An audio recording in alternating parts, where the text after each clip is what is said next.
வணக்கம் dear plus one students.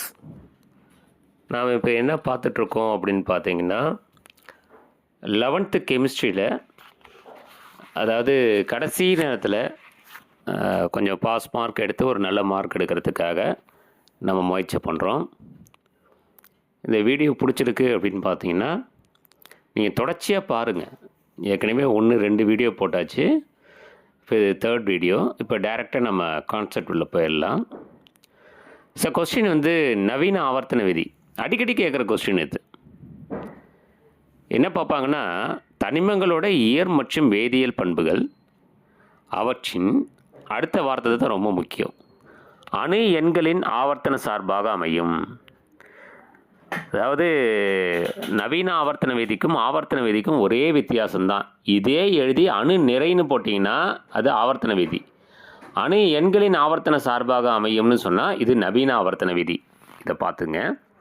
தனிமங்களோட இயற் மற்றும் வேதி பண்புகள் அவற்றின் அணு எண்களின் ஆவர்த்தன சார்பாக அமையும்.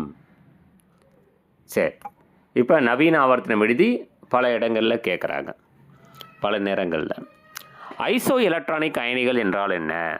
ஐசோனா என்ன? ஒரே மாதிரி ஒத்த எலக்ட்ரான் அமைப்புடைய அயனிகள். இதுதான் ஐசோ எலக்ட்ரானிக் அயனிகள். இப்போ உதாரணத்துக்கு Na+க்கு 10 எலக்ட்ரான்ஸ் வரும். F-, சொன்னால் 9 எலக்ட்ரான், மைனஸ்ன்னு சொன்னால் ஒரு எலக்ட்ரான் எக்ஸ்ட்ரா, அப்போ 10 எலக்ட்ரான்ஸ். மெக்னீஷியம் 2+, மெக்னீஷியம்னா 12, 2+னா 2 எலக்ட்ரான் ரிமூவ் பண்ணிடணும், அப்போ அதுலேயும் 10 எலக்ட்ரான்ஸ். அப்போ Na+, F-, Mg2+, Al3+, இது எல்லாமே ஐசோ எலக்ட்ரானிக் அயனிகள். ஏன்னா ஒத்த எலக்ட்ரான் அமைப்புடைய அயனிகள். சரிங்களா? சரி, இதை பார்த்துக்கணும். அடுத்த மூலைவிட்ட தொடர்பு அப்படின்னா என்ன? அந்த பீரியாடிக் டேபிளில் பார்த்தீங்கன்னா மூலைவிட்டத்தில் அமைந்திருக்கக்கூடிய தனிமங்கள், உதாரணத்துக்கு லித்தியம், மெக்னீஷியம். லித்தியம் வந்து கார உலோகத்தில் வரும், மெக்னீஷியம் வந்து காரமண் உலோகத்தில் வரும். ஆனால் ரெண்டும் டயகனலாக இருக்கும், மூலைவிட்டத்தில் அமைஞ்சிருக்கும். இது ரெண்டும் ஒரே மாதிரியான பண்புகள் இருக்குது. மூலைவிட்டத்தில் அமைந்துள்ள தனிமங்களின் ஒத்த பண்புகள் மூலைவிட்ட தொடர்பு. உதாரணம் வந்து லித்தியம் அண்ட் மெக்னீஷியம். அதை சொல்லணும், அந்த ரெண்டு வரியில் சொல்லிவிட்டு உதாரணம் சொல்லிடணும். சரிங்களா? அடுத்தது செயலுறு அணுக்கரு மின்சுமை என்றால் என்ன? செயலுறு அணுக்கரு மின்சுமை அப்படின்னா என்னென்னா, இணைதிறன் எலக்ட்ரான்களால் உணரப்படும் நிகர அணுக்கரு மின்சுமை. அது ஒரு நிகர அணுக்கரு மின்சுமை. அதுவும் கடைசி கூட்டில் இருக்கக்கூடிய எலக்ட்ரான்ஸ் தான் இணைதிறன் எலக்ட்ரான்கள்னு சொல்லுவாங்க. அதனால் உணரப்படும் நிகர அணுக்கரு மின்சுமைக்கு பேர் செயலுறு அணுக்கரு மின்சுமை அப்படிங்கிறது. சரிங்களா? இது ஒரு 2 மார்க்கில் கேட்பாங்க. அயனியாக்கும் ஆற்றல் என்றால் என்ன? இந்த இப்போ நம்ம கொடுத்துருக்கக்கூடிய அந்த ஈக்குவேஷன்ஸை மட்டும் சரியாக எழுதினாலே ஒரு முறை வந்து 2 மார்க்னா 2 மார்க், 3 மார்க்னா 3 மார்க்னு கொடுத்தாங்க. அதாவது கடைசி கூட்டில் இருக்கிற வாயு நிலையில் உள்ள ஒரு அணுவில் கடைசி கூட்டில் இருக்கிற எலக்ட்ரானை நீக்க தேவைப்படும் ஆற்றல் தான் அயனியாக்கும் ஆற்றல். அதை ஈக்குவேஷனில் எப்படி கொடுக்கலாம் அப்படின்னா, A gaseous ப்ளஸ் ஆற்றல் gives A plus gaseous plus electron. அவ்வளோதான், முடிஞ்சு போச்சு. இதுதான் அயனியாக்கும் ஆற்றல். அயனியாக்கும் ஆற்றல் என்றால் என்ன அப்படின்னு கேட்டாங்கன்னா நீங்கள் என்ன சொல்லுங்கள்? ஆக்சுவலாக அதோட டெஃபினேஷன் எப்படி இருக்குன்னா, வாயு நிலையில் உள்ள, அதான் கேஷியஸ், வாயு நிலையில் உள்ள ஒரு அணுவோட கடைசி கூட்டில் இருக்கக்கூடிய எலக்ட்ரானை நீக்க தேவைப்படும் ஆற்றல் அயனியாக்கும் ஆற்றல் எனப்படும் அப்படின்னு சொல்லியிருப்பாங்க. இது வந்து வரிசையில் இடமிருந்து வலமாக அதிகரிக்கிறது, தொகுதியில் மேலிருந்து கீழாக குறைகிறது அப்படின்னு சொல்லியிருப்பாங்க.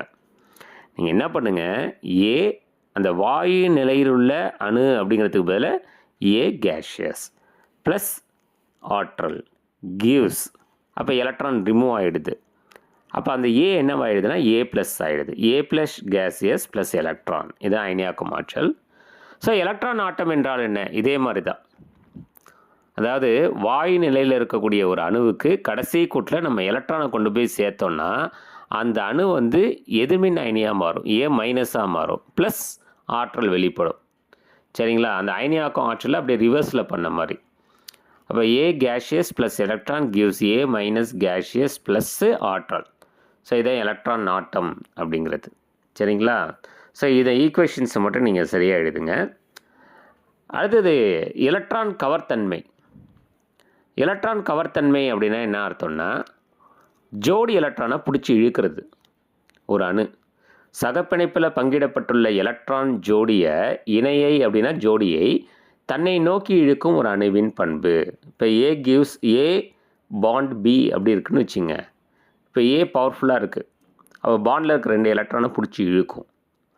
ஸோ அதான் வந்து அப்போ என்ன ஆகும்னா, ஏ என்ன ஆகும்னா மைனஸ் ஆகும், பார்ஷியலி மைனஸ் ஆகும், அந்த பி வந்து பார்ஷியலி ப்ளஸ் ஆகும் இருக்கும். தான் எலக்ட்ரான் கவர்த்தன்மை.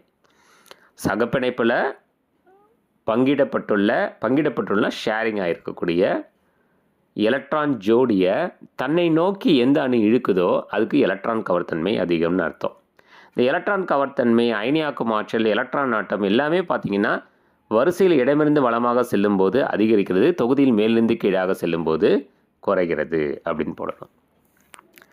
சரி, அடுத்த கொஸ்டின். ஹாலஜன்கள் ஆக்சிஜனேற்றியாக செயல்படுவது ஏன்? ஒரே காரணம், அதிக எலக்ட்ரான் ஆட்டம். ஸோ NH2 NP7 அப்படின்னு வரும். ஸோ ஒரு எலக்ட்ரானை ஈஸியாக அக்செப்ட் பண்ணும். ஸோ அதனால தான் வந்து ஆக்சிஜனேற்றியாக செயல்படுகிறது. அடுத்தது, பாலிங் முறையில் அயனியாரம் எவ்வாறு கணக்கிடுவாய்? ஒரு 5 மார்க்கில் கேட்பாங்க. ஸ்டெப் 1 என்ன பண்ணுங்க, distance is equal to RC + RA minus இதை போட்டுங்க. இதுக்கு மார்க் உண்டு. Radius of cation plus radius of anion, நேர அயனியோட அயனியாரம் ப்ளஸ் எதிர் அயனியோட அயனியாரம் is equal to distance.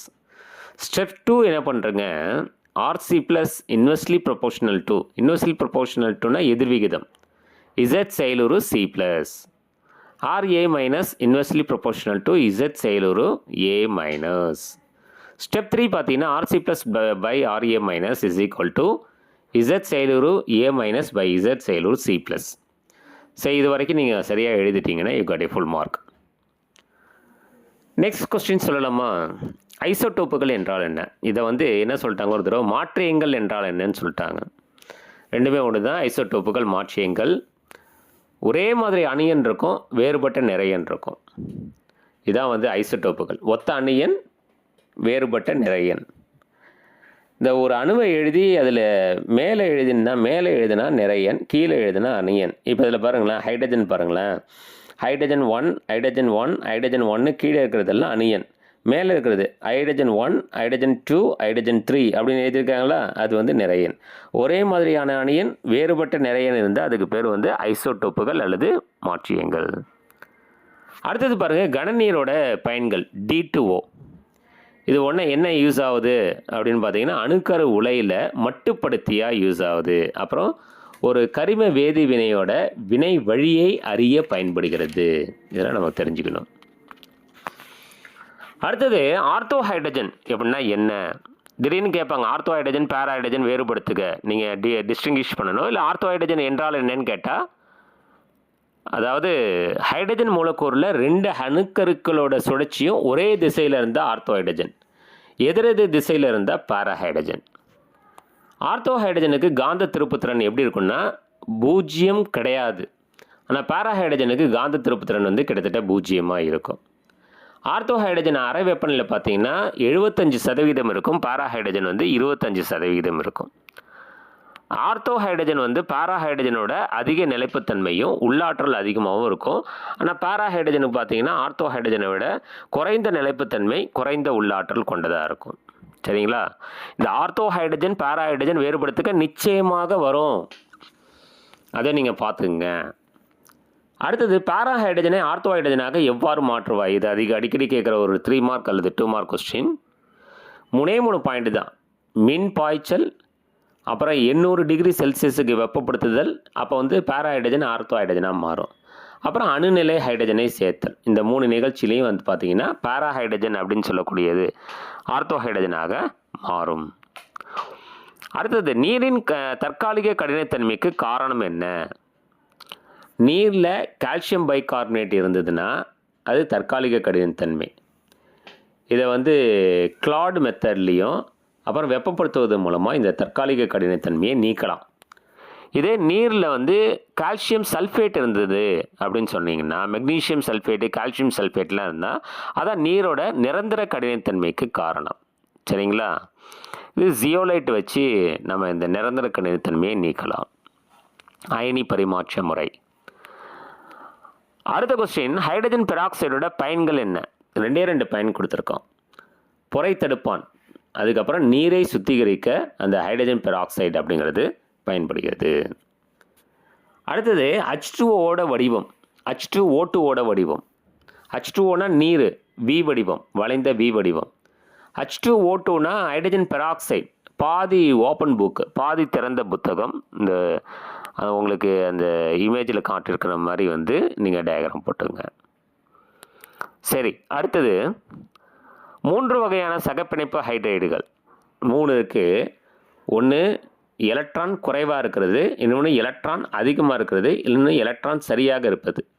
Electron குறைவாக இருப்பது டைபோரேன் B2H6. எலக்ட்ரான் அதிகமாக இருக்கக்கூடியது வாட்டர். எலக்ட்ரான் சரியாக இருக்கக்கூடியது பார்த்தீங்கன்னா மீத்தேன் அப்படிங்கிறது. 3 வகையான சகப்பிணைப்பு ஹைட்ரைடுகள் பற்றி கூறுக. முக்கியமான கொஸ்டின் இது.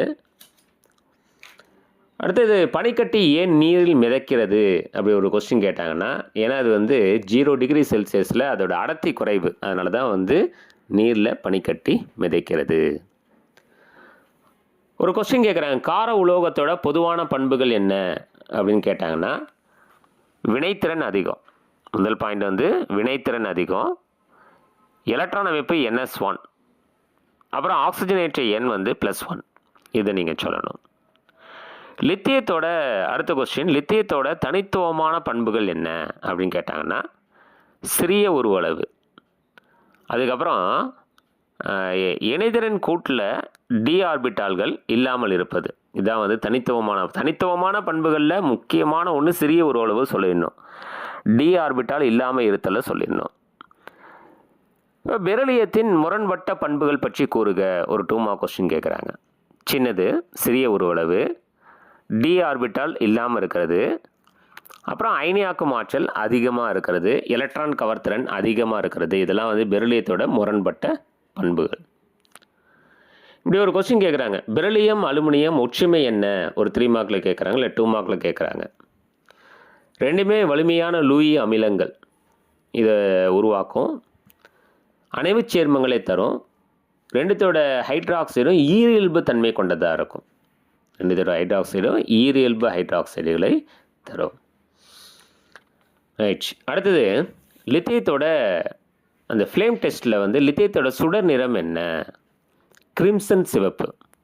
சோடியத்துக்கு மஞ்சள், பொட்டாசியத்துக்கு லைலாக் அதாவது ஊதா நிறம். அதே மாதிரி கால்சியத்துக்கு செங்கல் சிவப்பு நிறம். ஸ்ட்ரான்சியத்துக்கு என்ன சுடர் நிறம்? கிரிம்சன் சிவப்பு நிறம். இதெல்லாம் 1 மார்க் 2 மார்க்கில் கேட்கலாம். சரி, அடுத்தது, பாரிஸ் சாந்து அப்படின்னா என்ன? ஜிப்சத்தை ஹீட் பண்ணால் பாரிஸ் சாந்து. எவ்வளோ டெம்பரேச்சர்? 393 கெல்வின். ஜிப்சத்தை 393 கெல்வினில் ஹீட் பண்ணால் பாரிஸ் சாந்து. ஜிப்சத்தோட வாய்ப்பாடு என்ன? CaSO4.2H2O, கால்சியம் சல்ஃபேட் டைஹைட்ரேட் அப்படின்னு பேர். இதை 393 கெல்வினில் ஹீட் பண்ணிங்கன்னா calcium sulphate of H2O semi hydrate அப்படிங்கிறது கிடச்சிரும், ப்ளஸ் 1.5 H2O கிடச்சிரும். இது பாரிஸ் சாந்து. அதோட பயன் என்ன உங்களுக்கு தெரியும். பல் சீரமைக்க, சிலைகள் வார்க்க, அதுக்கப்புறம் எலும்பு முறிவு சரி செய்ய, அப்புறம் வந்து சிலைகள் வார்க்க செய்ய, அப்புறம் பல்கள் சீரமைக்க. இது பாரிஸ் சாந்தோட பயன்கள். பாலைவன ரோஜா அப்படின்னு எதை நம்ம சொல்கிறோம்? ஜிப்சத்தை. அதோட ஜிப்சன் வந்து ரோஜா இதழ்கள் மாதிரி இருக்கிறதால பாலைவன ரோஜா அப்படின்னு சொல்கிறோம். CaSO4.2H2O அப்படிங்கிறது இந்த பாலைவன ரோஜா. ஜிப்சத்தை தான் நம்ம சொல்கிறோம். அடுத்தது, கால்சியத்தோட முக்கியத்துவம் என்ன அப்படின்னு கேட்டாங்கன்னா, எலும்பில் முக்கியத்துவம் இருக்குது, பல்லில் தசை சுருக்கம் கால்சியத்தோட இல்லாமல் இருக்கிறதால இருக்குது. அப்புறம் வந்து ரத்தம் உறைவதற்கு கால்சியம் ரொம்ப முக்கிய பங்காற்றுகிறது. இதெல்லாம் கால்சியத்தோட முக்கியமான பயன்கள். மெக்னீஷியத்தோட உயிரியல் முக்கியத்துவம் என்ன இப்படி கேட்குறாங்கன்னு வச்சுங்க. உயிர் வேதிவினைகளில் பயன்படுகிறது. தாவர இலைகளில் குளோரோஃபில் இருக்குது இல்லையா, அந்த குளோரோஃபில்ல மெக்னீஷியம் இருக்குது. நம்ம உடம்புல வந்து மின்பகுளிகளை சமன்படுத்தும். டிஎன்ஏ இருக்கு இல்லையா, அதை தொகுப்பதற்கு யாரை யூஸ் பண்ணலாம் அப்படின்னா மெக்னீஷியம் பயன்படுது. இதெல்லாம் வந்து மெக்னீஷியத்தோட உயிரியல் முக்கியத்துவம். மெக்னீஷிய பால்மம் அப்படின்னு சொல்லிட்டா எதை சொல்லுவோம்? மெக்னீஷியம் ஹைட்ராக்சைடு MgOH2 சொல்லுவோம். கடுங்காரம் அப்படின்னா நம்ம எதை சொல்லுவோம்? சோடியம் ஹைட்ராக்சைடை சொல்லுவோம். எரி பொட்டாஷ் அப்படிங்கிறது என்னது? பொட்டாசியம் ஹைட்ராக்சைடை சொல்லுவோம். பாலைவன ரோஜா அப்படிங்கிறது என்னது? கால்சியம் சல்ஃபேட் டைஹைட்ரேட், அதாவது CaSO4.2H2O அப்படின்னு சொல்லக்கூடிய ஜிப்சத்தை சொல்லுவோம். பாரிசாந்து கால்சியம் சல்ஃபேட் ஆஃப் ஹைட்ரேட், அதாவது செமி ஹைட்ரேட், அதாவது CaSO4.2H2O அப்படிங்கிறத சொல்லுவோம். ப்ளூ ஜான் அப்படிங்கிறது எதை குறிக்குது? கால்சியம் ஃப்ளூரைட் CaF2 குறிக்குது. அடுத்து ட்ரோனா, ரொம்ப முக்கியமானது. Trisodium hydrogen டைகார்பனேட் dihydrate Na3HCO3 2H2O அப்படிங்கிறது ட்ரோனா அப்படிங்கிறதோட ஃபார்முலா. சரிங்களா? சரி, இது வரைக்கும் நீங்கள் அதை நல்லா பார்த்துங்க. சரி, நெக்ஸ்ட் வீடியோவில் நம்ம பார்க்கலாம். நன்றி.